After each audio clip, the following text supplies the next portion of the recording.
성탄이 다가오고 있습니다. 메리 크리스마스라 이렇게 사람들이 말을 하고 있는데, 이제는 메리 크리스마스도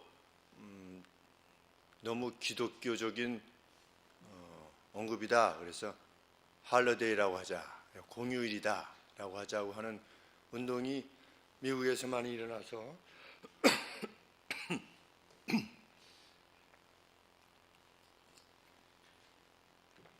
사람들이 이제 그렇게 부르기 시작했다고 합니다. 해피 할러데이, 아주 즐거운 공휴일이다. 사람들이 탄식을 합니다. 성탄절까지 공휴일이라고 하자고 하느냐. 그런데 뭐 이렇게 그걸 꼭 크리스마스라고 고집해야 되는가라고 하는 생각이 드는 이유는,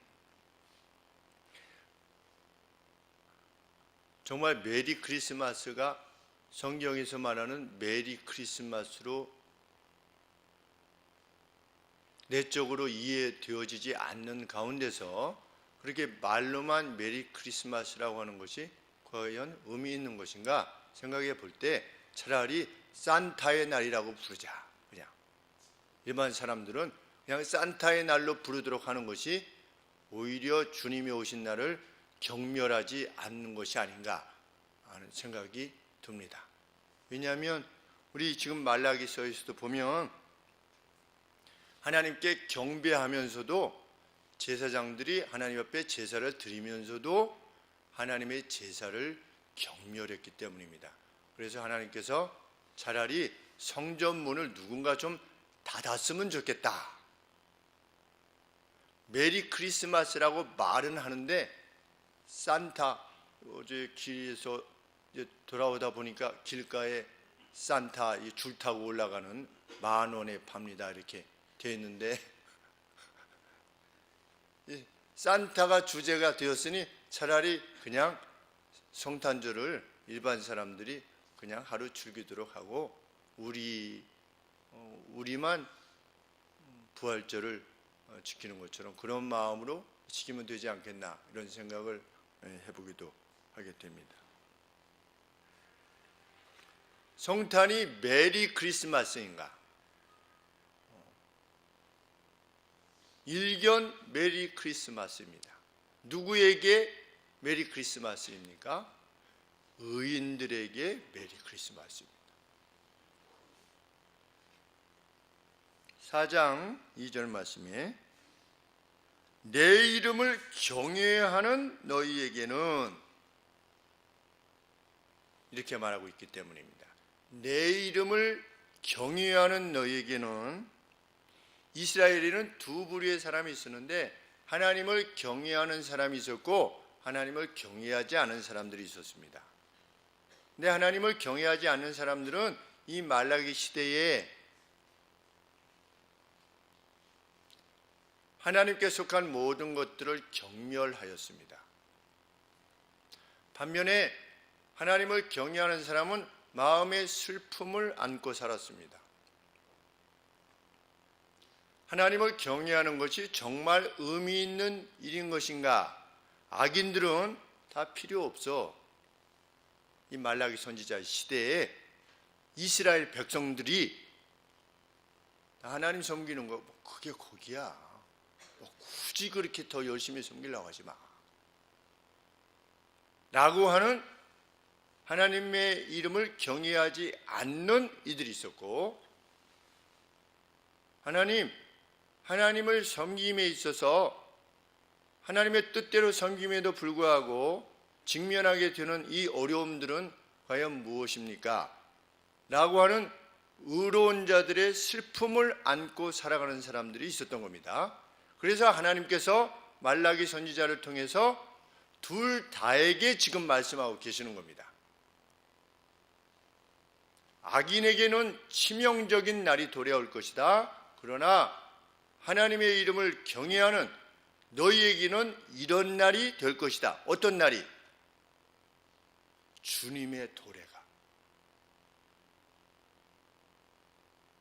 도래가 메리 크리스마스이기도 하지만 누구에게? 하나님을 경외하는 사람들에게는 메리 크리스마스지만 하나님을 경외하지 않는, 하나님을 멸시하는, 하나님의 약속을 경멸하는 자들에게는 심판의 날이 될 것이다. 뭐가?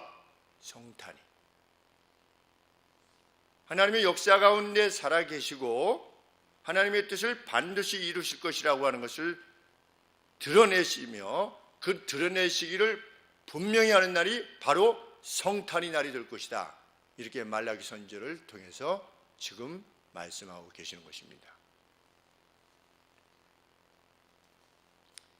2절 말씀에 그래서 내 이름을 경외하는 너희에게는, 나를 경외하며 슬픔 가운데 있는 너희들이여. 하나님 언제 우리의 의인들의 호소를 들어주시겠습니까? 정말 제가 하나님의 뜻대로 살아가는 것이 의미 있는 것입니까? 라고 생각하는 이들에게는 그날이 어떤 날이 될 것이다. 의로운 해가 떠올라서 치료하는 광선을 바라게 될 것인데, 그렇게 될 때 너희가 뛰쳐나가 가지고 마치 외양간으로부터 나온 송아지같이 깡총깡총 뛰게 될 것이다. 언제? 성탄의 날, 주님이 도래하시는 날 이후에. 그날을 내가 준비하고 있다 라고 하나님께서 예수님 오시기 전 약 4세기 전에 말라기 선지자를 통해서 예언하고 계시는 것입니다. 그것이 성탄입니다.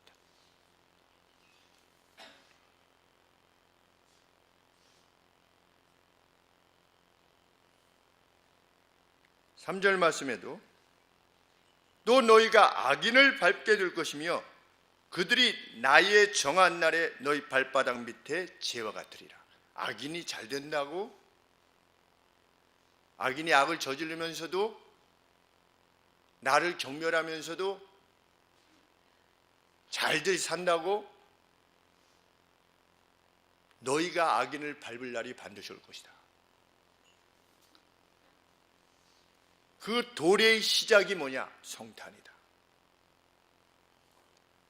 어떻게 우리는 그것을 알 수 있습니까? 5절 말씀에 보라, 여호와의 크고 두려운 날이 이르기 전에, 여호와의 크고 두려운 날이 이르기 전에 내가 선지 엘리야를 너희에게 먼저 보낼 것이다. 그 어떤 그러한 일들이 의인에게는 지극한 위로와 치료가 있는 날, 또 악인에게는 저주와 심판이 있는 날의 그 시작 전에 누구를 보낼 거다? 엘리야를 먼저 보낼 것이다 라고 오늘 본문에 예언되어 있는데, 예수님이 세례 요한을 누구라고 말씀하셨습니까? 엘리야라고 말씀하셨습니다. 보내리라고 약속했던 그 엘리야가 바로 내 앞서 사역했던 세례 요한이다, 이렇게 말씀하셨습니다. 우리 마태복음 11장 4절 보시면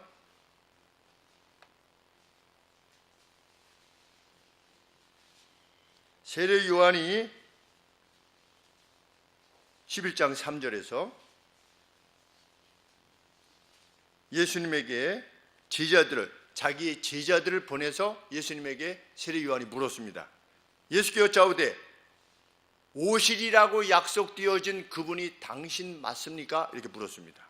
아니면 우리가 다른 사람을 기다려야 됩니까? 구약에서 예언된 분이 당신 맞습니까? 아니면 다른 사람을 기다려야 됩니까? 이랬더니 예수님께서 대답하여 가라사대 쭉 말씀하신 다음에 뭐라고 말씀하셨는가?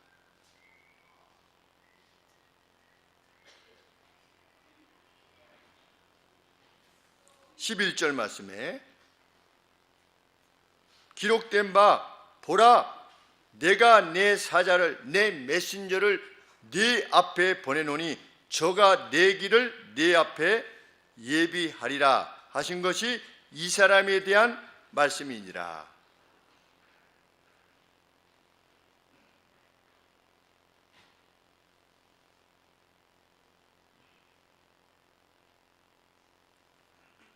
다른 본문에서도 그러면 본인이라고 하신 그 엘리야가 누굽니까? 세례 요한이다.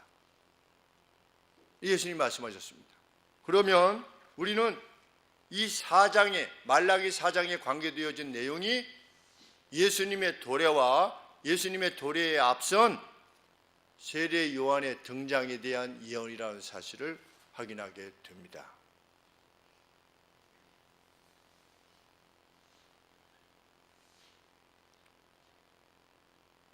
먼저 하나님께서는 성탄과 함께 예수님이 오신 이후에 무엇이 시작될 것이냐? 마치 떠오르는 해가 빛과 열을 발산해서 이루는 것들처럼 하나님을 경외하는 이들에게 오실 그가 어떤 역할을 감당하는 그 시대가 도래할 것이다. 이렇게 약속하신 것입니다.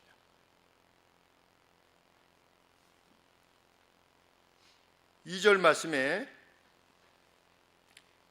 직역하면 이렇습니다. 내 이름을 경외하는 너희에게는 의로운 해가 그 날개들의 치료를 지닌 채 힐링을 지닌 채 떠오를 것이다. 날아오를 것이다. 뭐가? 의로운 해가, 의로움의 해, 의로움이라고 하는 어떤 빛이 해가 어라이즈 하는 겁니다. 이렇게 날아오르는 겁니다. 근데 그 날개에 뭐가 있는 겁니까? 힐링이 있는 겁니다. 치료가 있는 의로운 해가 날아올 것이다.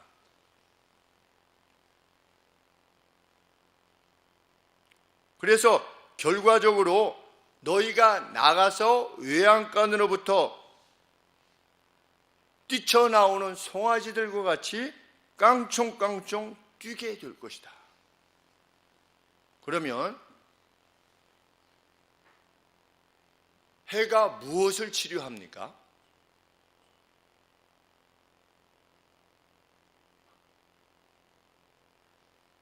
의로운 해가 그 날개 힐링, 치료를 가지고 있는데 그게 이제 사람들 앞에 딱 등장할 거래요. 예수님이 도래하시면서 그런 일이 발생하는 건데 이 의로운 해가 해 자신이 예수님을 말하는 것은 아닙니다. 왜냐하면 예수님은 남성 명사지 않습니까? 남성. 우리 히브리서에 보면 히브리 문법에는 여성 명사가 있고 남성 명사가 있습니다. 그런데 이 해는 여성 명사입니다. 그러니까 예수님하고 일치시킬 수가 없어요. 그런데 우리가 뒤에 보면 엘리야라고 하는 세례 요한이 오면 그런 일이 발생할 것이라고 했으니 이 의로운 해라고 하는 것은 어떤 예수님 개인을 의미하기보다 어떤 시대가 도래한다는 겁니다. 의로움이라고 하는 것이 빛이 비추게 돼서 치료할 것이다. 그러면 해가 떠오르면 무엇이 치료가 됩니까? 다 시들어가던 이 식물들 이런 것들이 햇빛을 받으면 어떻습니까? 이러고 있다가도 햇빛을 잘 받으면 쫙 올라옵니다. 그런 것처럼 그 시대가 도래하면 하나님의 이름을 경외하는 이들이 치료를 받게 될 거라는 겁니다. 그러면 각 시대마다 하나님의 백성들이 지니게 되는 상처는 무엇입니까?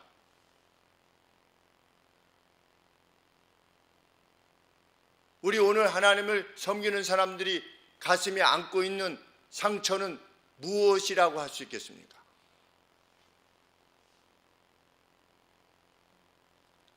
하나님의 말씀을 하나님의 말씀으로 여기고 열심히 충성을 다해서 헌신했어요. 근데 아무도 안 알아줘. 내가 하나님의 뜻대로 막 했는데 회사가 망했어요. 안 돼. 그러면 마음에 뭐가 생깁니까? 하나님 이게 뭡니까? 하나님 이렇게 제가 이렇게 하는 게 의미가 있는 겁니까? 정말? 왜? 아기는 저렇게 하나님 법 지키지 않고서도 저렇게 잘 사는데, 그리고 잘만 되는데 자식들도 잘 되고 돈도 많이 벌고 건강하게 오래도 사는데, 정말 제가 이렇게 하나님 나라 위해서 하는 것이 정말 의미가 있는 것입니까? 마음이 어떻게 됩니까? 마치 이 씨들은 식물처럼 이렇게 되는 겁니다. 그런데 예수님이 도래하시면 어떻게 될 거다? 너희가 치료를 받게 될 것이다.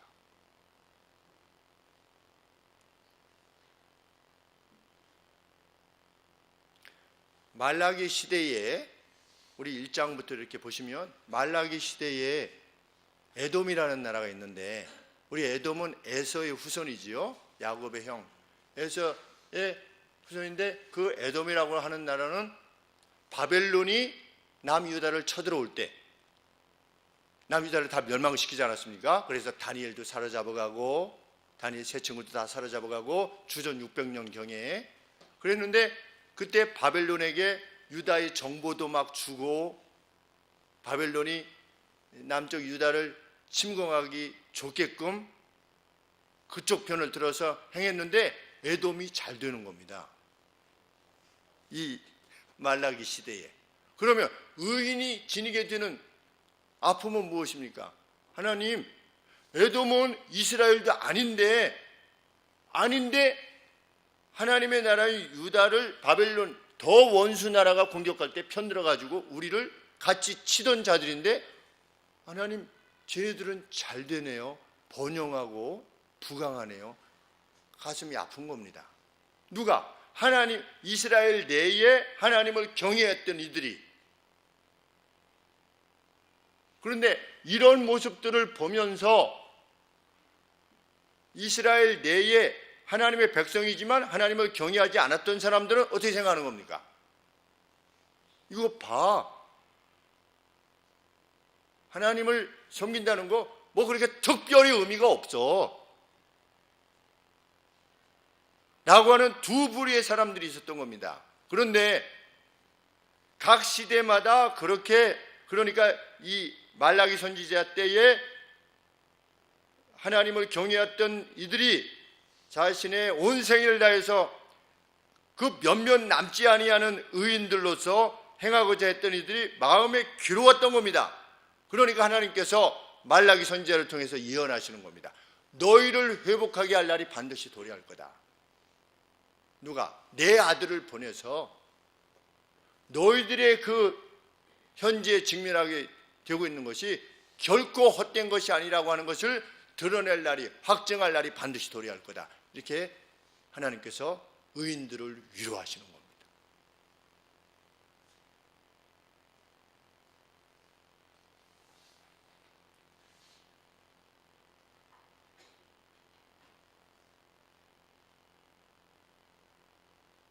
의심을 지닐 때는 이거 맞나? 이렇게 할 때는 마음이 어두워지지 않습니까? 어둠의 빛을 비추는 거예요. 또 불공평이 의로운 사람들의 가슴에도 상처를 줍니다. 하나님이 그래도 하실 거야. 그러면서도 어떤 불공정이 의인들의 가슴에 이거 이러면 안 되는 거 아니야? 라고 할 때 상처를 입습니다. 그런데 주님이 오셔서 치유해 주실 것이다. 그 이유로 송아지같이 깡총깡총 뛰게 될 것이다.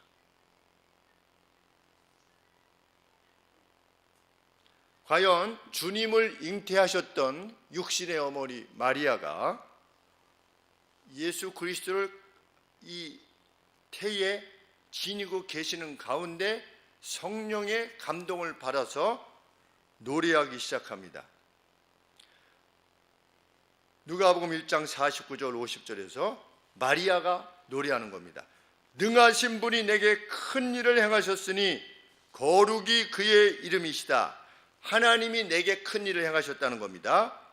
그리고 그의 자비가 대대로 그분의 이름이 그분을 경외하는 이들에게 있도다. 이렇게 외쳤어요. 지금 아기를 가졌는데 이 아기를 가지고 예수님을 잉태하고 있었을 때 성령의 감동을 받은 마리아가 외쳤는데 그의 자비가 대대로 그분을 경외하는 이들에게 있도다. 오늘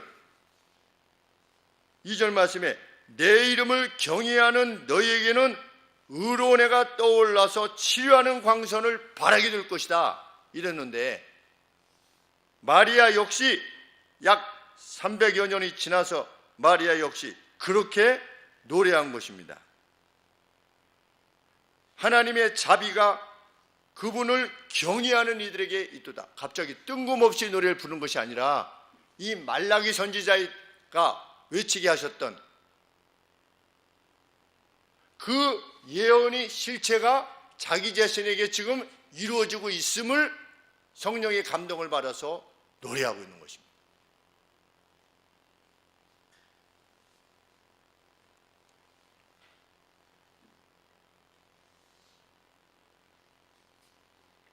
과연 주님의 도래 이후로 하나님을 경외하는 의인들은 그 오신 주님으로 인하여서 지극한 위로와 치료를 받게 됩니다.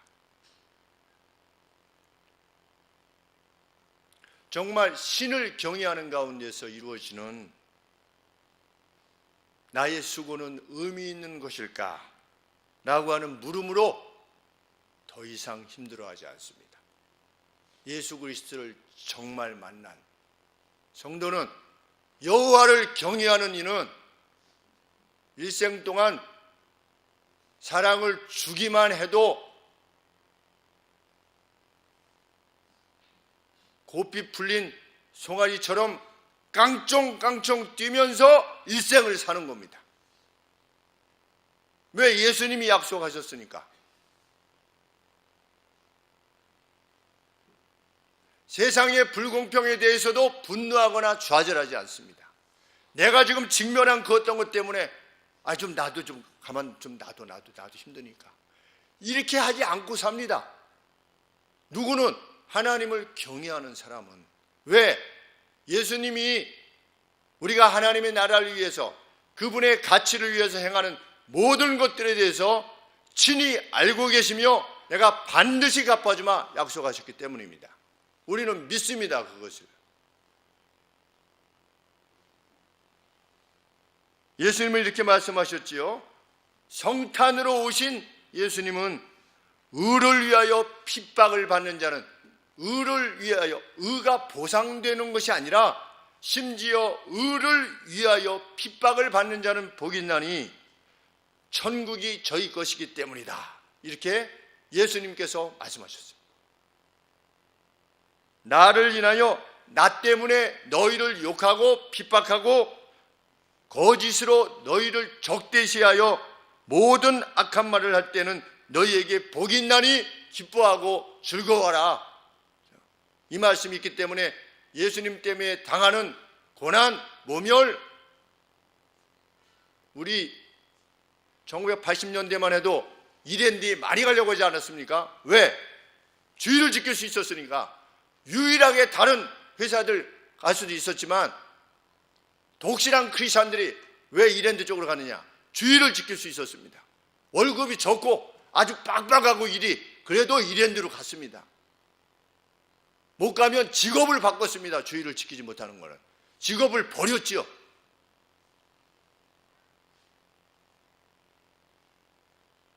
그래도 깡총깡총 뛰는 사람처럼 일생을 살았습니다.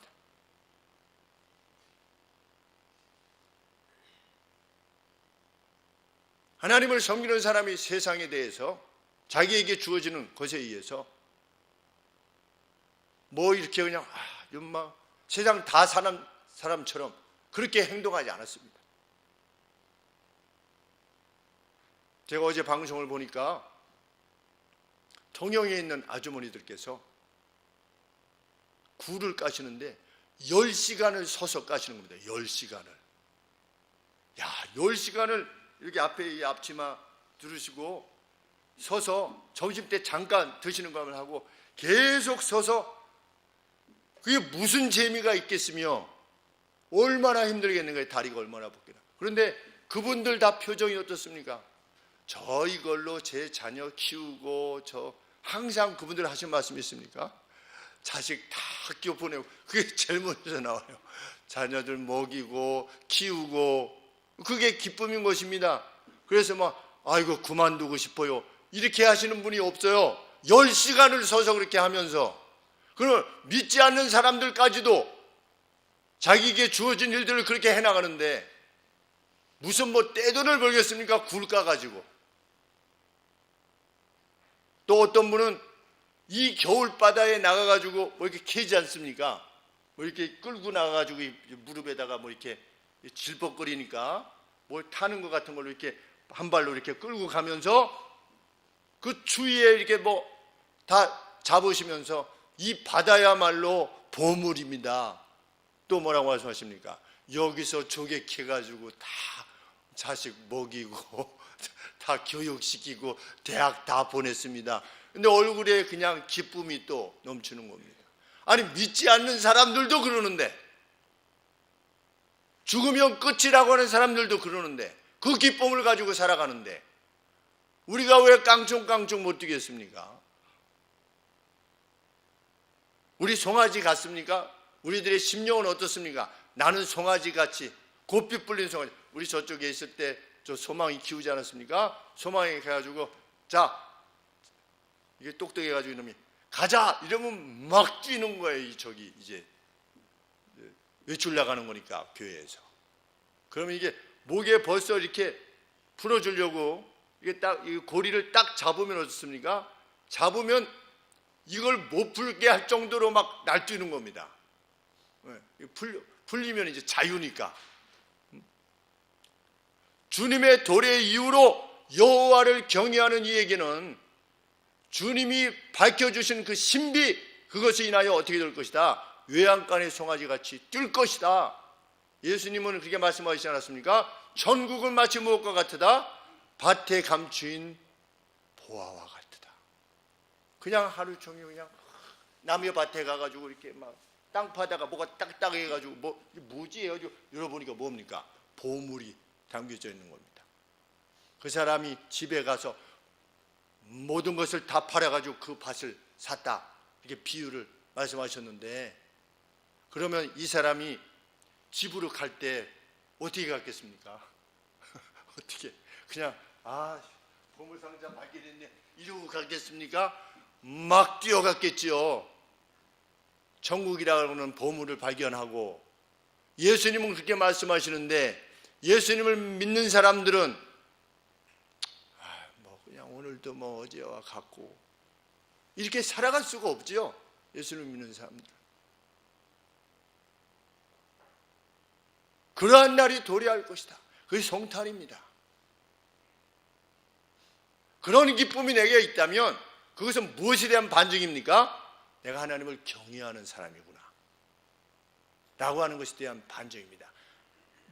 무슨 그런 기쁨이 있어? 그냥 그런 거지. 어떤 사람입니까? 불경건한 사람입니다.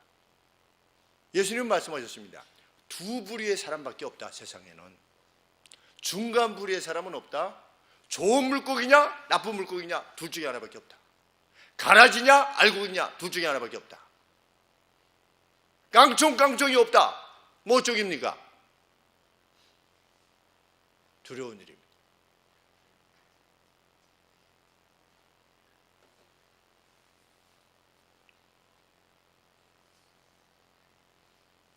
예수님은 구제할 때, 남을 구제할 때, 기도할 때, 금식할 때 하나님께서 아시겠지, 은밀하게 행하셔도 하나님께서 은밀히 보시는 하나님께서 갚아주실 것이다 라는 말씀으로 기뻐 뛰는 겁니다. 용기를 잃어버리지 않고 어느 한때의 일로 그만두지 않는 겁니다. 하나님의 사람은.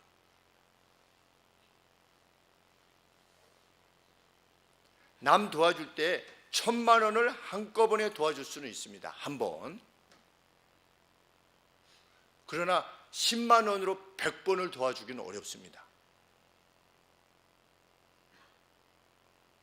어떤 선한 일을 지속한다는 것이 매우 어렵습니다. 그런데 하나님을 경외하는 사람은 할 수 있습니다.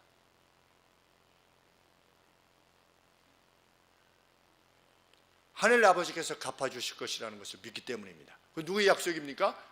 오신 예수님의 약속입니다.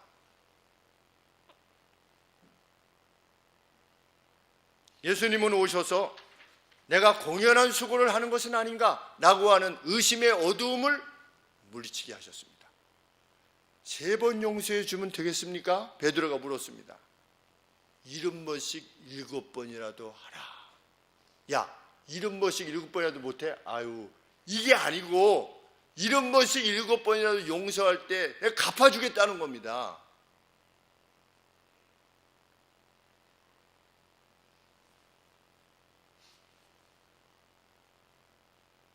그러나 오늘 본문의 말씀은 주님의 도래가 마냥 기쁨만의 날이 아님을 말씀하고 있습니다.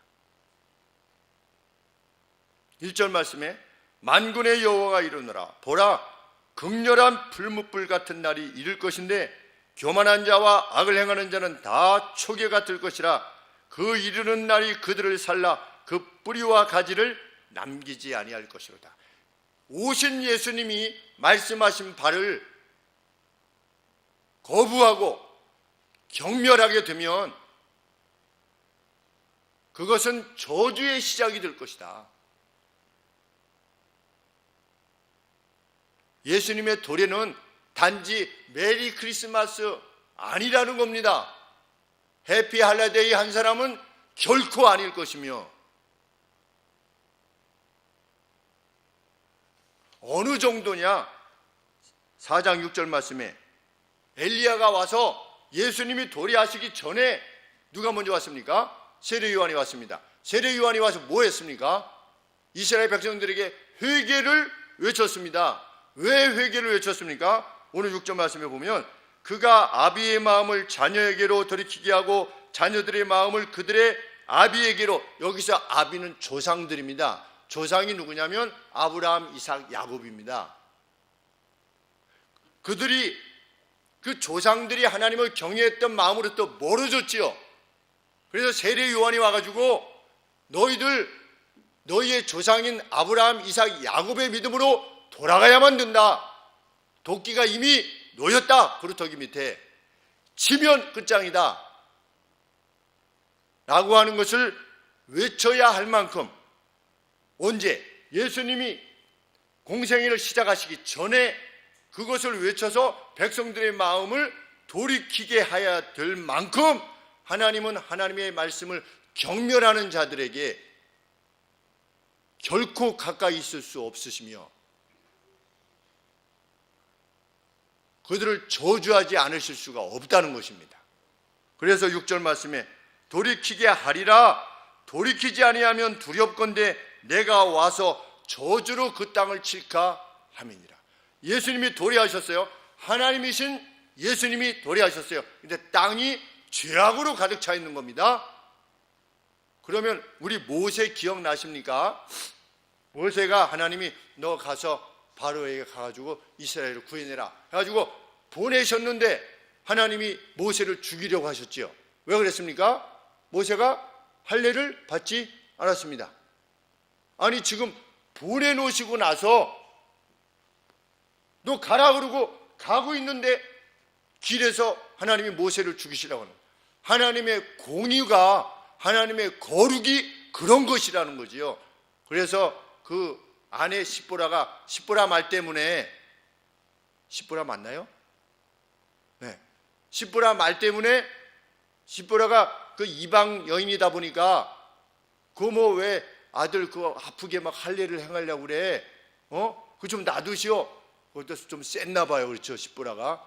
그랬었는데 자기 남편 모세를 하나님이 죽이시려고 하니까 이건 내가 하나님 앞에 잘못해서 그렇구나. 그래가지고 할례를 행하자마자 하나님이 모세를 놓으시지 않았습니까? 마찬가지로 예수님이 세상에 구원을 위해 오셨어요. 오시는데 여기 뭐라고 표현되어 있습니까? 두렵건대 내가 와서 돌이키지 아니하면 저주로 그 땅을 칠까 하노라. 그러니 세례 요한이 와서 먼저 어떻게 한 겁니까? 예수님이 오실 그 길을 다 준비해 놓은 겁니다. 백성들의 마음을 돌이키게 해 놓은 것입니다. 그만큼 하나님의 공의는 두려운 것이다. 하나님을 경멸하는 자에게 향하는 하나님의 진노가 두려운 것이라고 하는 사실을 예수님의 도래 이후로 더욱 확실히 알게 될 것이다. 메리 크리스마스입니까? 어떻습니까? 아멘이십니까? 아닙니까? 아닙니다. 아닙니다. 곤란합니다. 우리들에게는 메리 크리스마스 해야잖아요. 왜? 하나님을 경외하는 너희들에게는 메리 크리스마스다.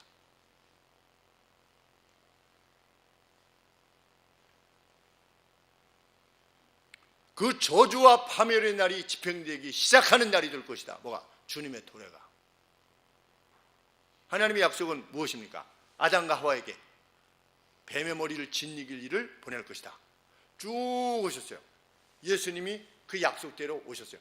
예수님이 이제 심판을 승천하셔서 심판을 준비하고 계세요. 예수님의 도래부터 명확하게 심판의 날이 카운트되고 있는 것입니다. 성경 말씀에 의하면 그것이 주님의 도래입니다. 지금 우리는 그 시대를 살아가고 있는 겁니다. 말씀에 의하면 그것이 우리가 딛고 있는 삶의 역사의 본질입니다. 어제 그제 거부 성도님, 저희 친구 성도님 아버님, 어머님이 돌아가셨는데 94세로 제가 기억이 나는데 돌아가시기 2시간 전에 가서 기도 이렇게 했습니다. 기도했는데 어깨를 딱 이렇게 어깨에 손을 놓고 딱 기도했는데 어깨가 뼈밖에 없어요. 그런데 제가 여러분들 이렇게 마지막 떠나실 때 어깨에 손을 놓고 이렇게 기도했는데 다 뭐만 남습니까? 나중에 뼈만 있습니다. 정말 뼈.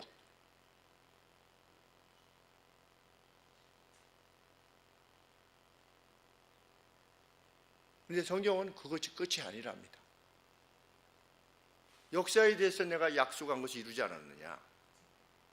내가 역사에 대해서 무엇을 너희한테 약속했느냐? 너희들의 부활과 영생. 내가 약속하지 않았냐? 근데 내가 이룬 것처럼 이 약속도 이룰 것이다. 내가 너희들을 위해서 다시 올 거다. 예수님이 우리를 위해서 다시 오신다는 것만큼 우리를 깡총깡총 뛰게 하는 게 어디 있습니까? 뭐 세상에서 잘 되면 무엇이 잘 되는 것입니까? 우리 인생을 살아보면 돈을 벌면 얼마나 벌며 좋은 학교에 가면 얼마나 가며 지위를 얻으면 그게 얼마나 무슨 지위가 되겠습니까? 다 뼈만 남아서 나중에 이렇게 가는데 이것이 끝이라면 그러나 주님은 약속하신 겁니다. 내가 너희를 다시금 일으킬 것이다. 내가 부활한 것처럼 너희들도 부활할 것이다. 무엇을 두려워하며 세상을 살 것이며 무엇을 우려하며 불안해하며 짜증내며 원수지며 살 것인가?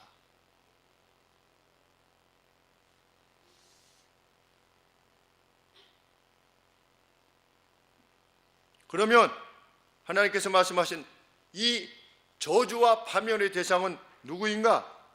우리 1장부터 3장까지 쭉 내용을 보면 하나님 앞에 제사 드릴 때 눈먼 것, 병든 것, 저는 것 드렸던 그것을 통해서 하나님의 이름을 멸시했던 자들.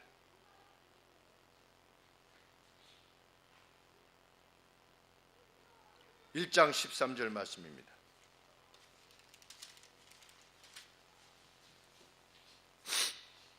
만군의 여호와가 이르노라 너희가 또 말하기를 이 일이 얼마나 번패스러운고. 예배드리기 참 왜 귀찮아. 뭐 이렇게 자주 있어 예배가. 이게 번패스러운 거 하며 예배를 코웃음하고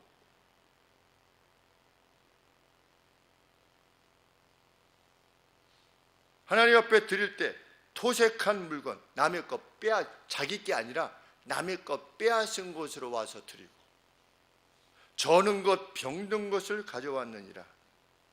너희가 이 같은 헌물을 가져오니 내가 그것을 너희 손에서 받겠느냐?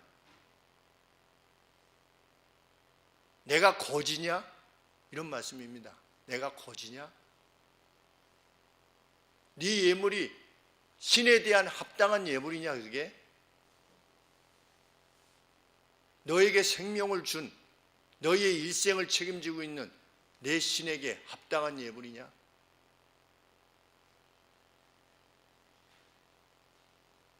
14절에 때 가운데 수컷이 있거늘 그 서원하는 일에 흠 있는 것으로 사기하여, 우리 횟집 가서 하는 것처럼, 자 이거 얼마입니다. 재가지고 딱 쟀는데 들어가서 보니까 아까 그 물고기가 아닌 거예요. 쉽게 얘기하면 아까는 분명히 물고기 머리에 뭐 이렇게 뭐 상처가 있었는데 이렇게 나왔는데 없고 좀 조그만 게 나온 겁니다. 그러니까 하나님 앞에 드릴 때도 제가 이 황소를 드리겠나이다 이렇게 했는데 나중에 이게 각도서 가까운 거 보니까 다른 소인 거예요.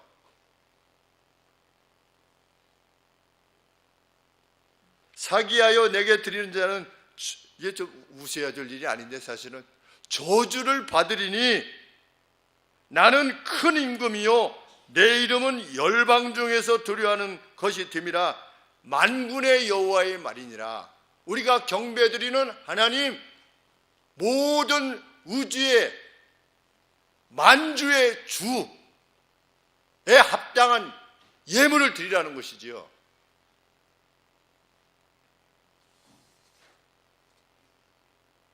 그래서 1장 10절에는 하나님 뭐라고까지 말씀하셨습니까?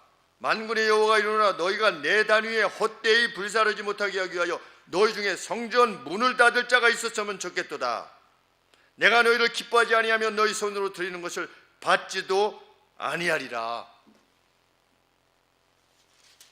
내가 거지냐?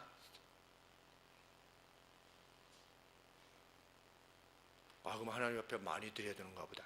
이게 아니지 않습니까? 예수님이 오셔서, 성탄으로 오신 예수님이 뭐라고 말씀하셨습니까? 두렵던 드렸던 여인에게, 오늘 돈으로 치면 2,000원, 3,000원입니다. 그러나 저 여인은 무엇을 드렸다? 자기의 가진 바 전부를 드렸다. 액수로는 얼마인데? 2,000원, 3,000원인데.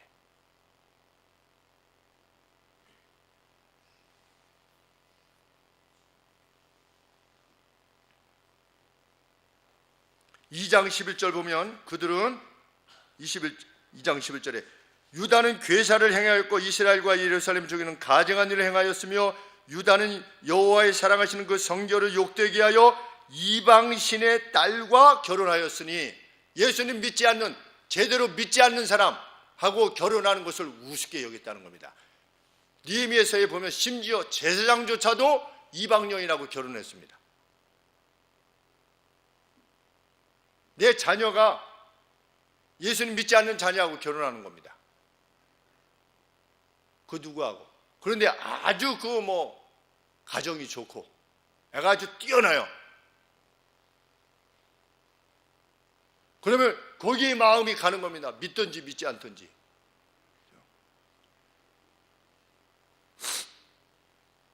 우리가 무엇을 결정할 때, 어린 자녀들을 위해서도 결정할 때, 내 자녀를 이렇게 할 때 과연 신앙교육이 제대로 될 것인가, 이것이 최우선이 되는 것이 아니라, 이렇게 하면 애가 공부 좀 더 잘할까? 어느 학교에 좀 갈 수 있지 않을까?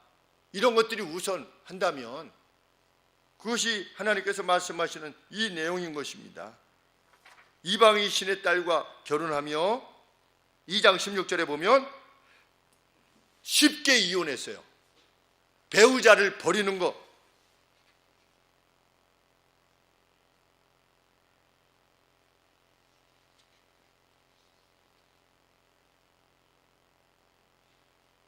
이스라엘의 하나님 여호와가 이르노니 나는 이혼하는 것과 학대로 옷을 가리우는 것을, 그 폭력이 아주 그냥 삶이 되는 그러한 삶, 그 말의 폭력이든 눈빛의 폭력이든 갑질이든, 이러한 자, 나는 그런 자를 미워하노라. 하나님이 섬긴다고 하면서.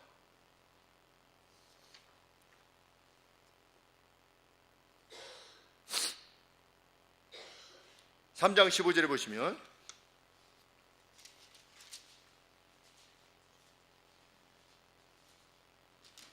(2장 15절인가요?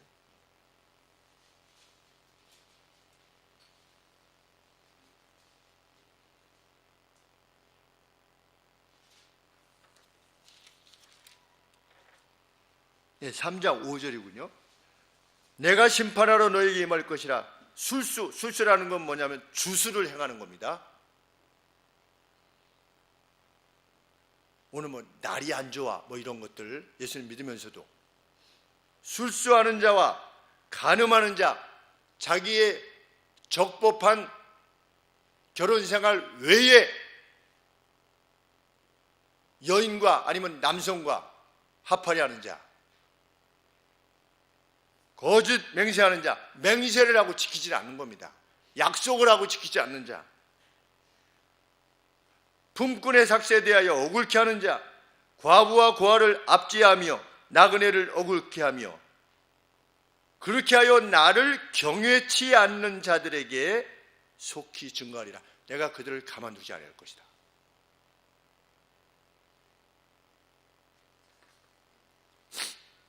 예수님이 오셔서 말씀하셨습니다. 형제를 보고 저런 멍청이 같은 녀석, 나는 율법을 폐하러 온 것이 아니다. 나는 율법을 완성하러 왔다. 형제를 미워하는 자는 살인하는 자다. 그건 살인죄를 범한 것이다.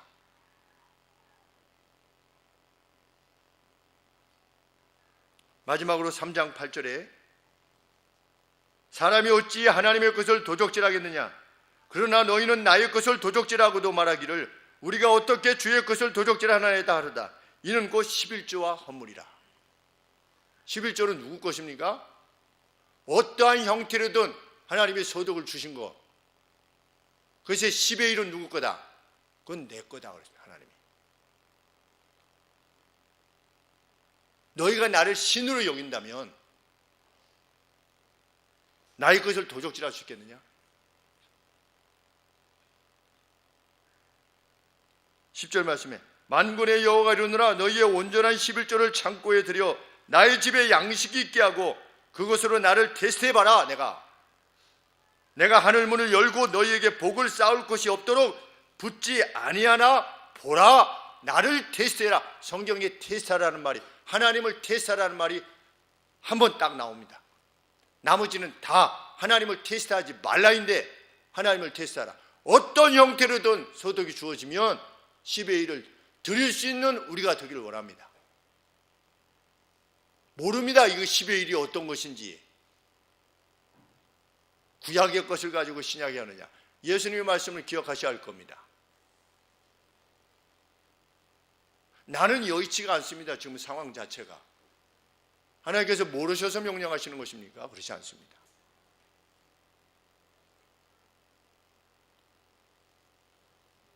내게 드려서 내가 너를 돕나 돕지 아니하나 한번 나를 테스트해봐라. 안 되면 하지 말아야 돼.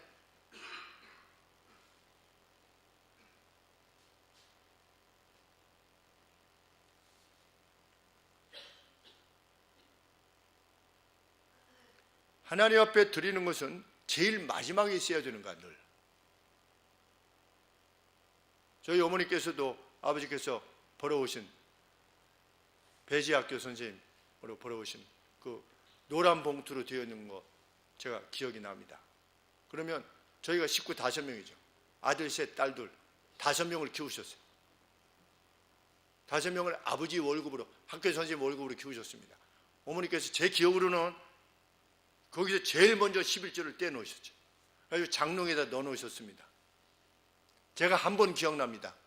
집안에 좀 어떤 좀 좋지 않은 일이 있었습니다.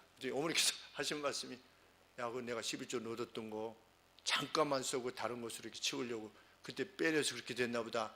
이렇게 어머니께서 딱 한 번 말씀하셨던 것이 생각이 납니다. 그래서 하나님은 그런 하나님 아니실 겁니다. 제가 이렇게 말씀을 드렸던 것이 생각이 나는데 어머니께서 기억하실지 모르겠지만 먼저 떼어놓는 거지요. 자식 5이 있어도 5을 고등학교, 대학교를 졸업시킨다는 것이 얼마나 힘든 일이겠습니까? 지금 돌이켜보면 학교 선생님 월급으로. 그래도 다 키우셨잖아요. 5 중에 4명이 유학 가고. 하나님이 다 그렇게 만들어 가십니다. 나를 테스트해 봐라.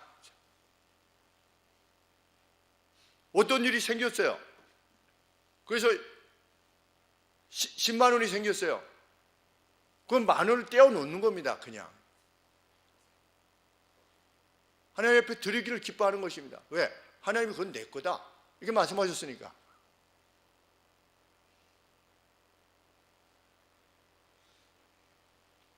교회에 돈이 모자라서 드리는 말씀이 아니라는 것을 여러분들은 아실 줄 압니다. 목사의 심정으로서는 우리가 하나님을 온 우주를 만드신 신으로 정말 섬기는 가운데 정말 그렇게 섬겨보기를 원하는 것입니다. 그래서 하나님이 정말 나를 도우시는가, 내 삶에 직접적으로 역사하시는가를 체험해야만, 그 체험적인 신앙이 있어야만 깡총깡총 뜰 수 있으니까 두려워하지 않고, 두려움이 없는 정도가 아니라 깡총깡총 뛰는 겁니다. 매일같이. 저는 저희 교회 성도님들이 집사님이건 집사님이 아니시건 10의 1을 하나님 앞에 드리기를 원하는 것입니다. 그렇게 드려진 예물 가지고 브라질 빈민들도 돕고, 인도네시아 교회도 짓고, 아프리카의 우물도 파주고, 교회가 마땅히 그래야 되지 않겠습니까? 우리의 것을 가지고. 내 자식 할 때는 아직 모자랍니다. 언제까지 하겠습니까? 우리 교회도 마찬가지 아니겠습니까? 11억의 빚이 있지 않습니까? 차입금이.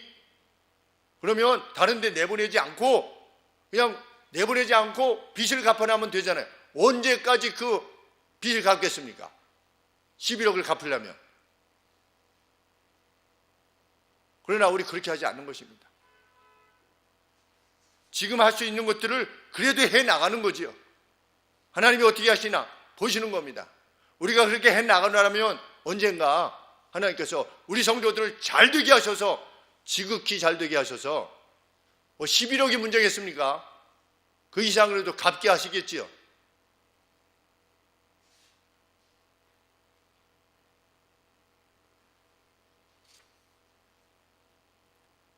과연 5절 말씀과 같이 메시아 전에 왔던 세례 요한이 와서, 예수님 전에 와서 외쳤습니다. 뭐라고 외쳤습니까? 회개치 않은 이들을 향해서 외쳤습니다. 마태복음 3장 7절부터 독사의 자식들아, 누가 너희를 가르쳐 임박한 진노를 피하라 하더냐. 그는 성령과 불로 너희에게 세례를 주실 것이요, 손에 키를 들고 자기의 타작마당을 정하게 하사 알곡은 모아 곡간 안에 들고 쭉정이는 꺼지지 않는 불에 태우시리라 라고 예수님의 도래에 대해서 선언하셨습니다. 보세요. 하나님을 경외하는 너희 알곡은 모아 곡간 안에 들이고 쭉정이는 꺼지지 않는 불에 던져 태우실 것이다. 그 회개를 촉구합니다.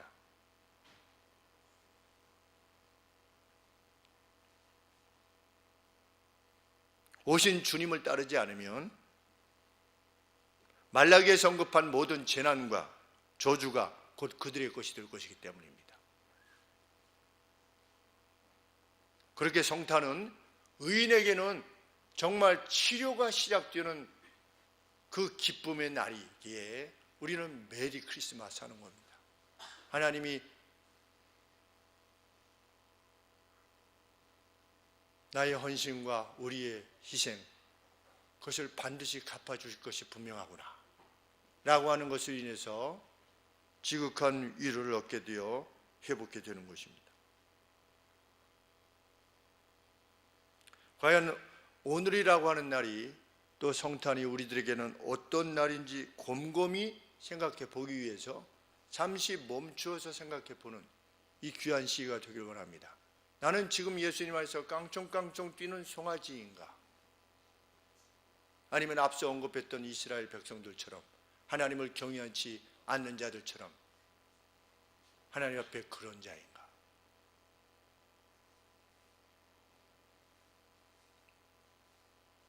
그들은 3장 14절에서 언급했지요.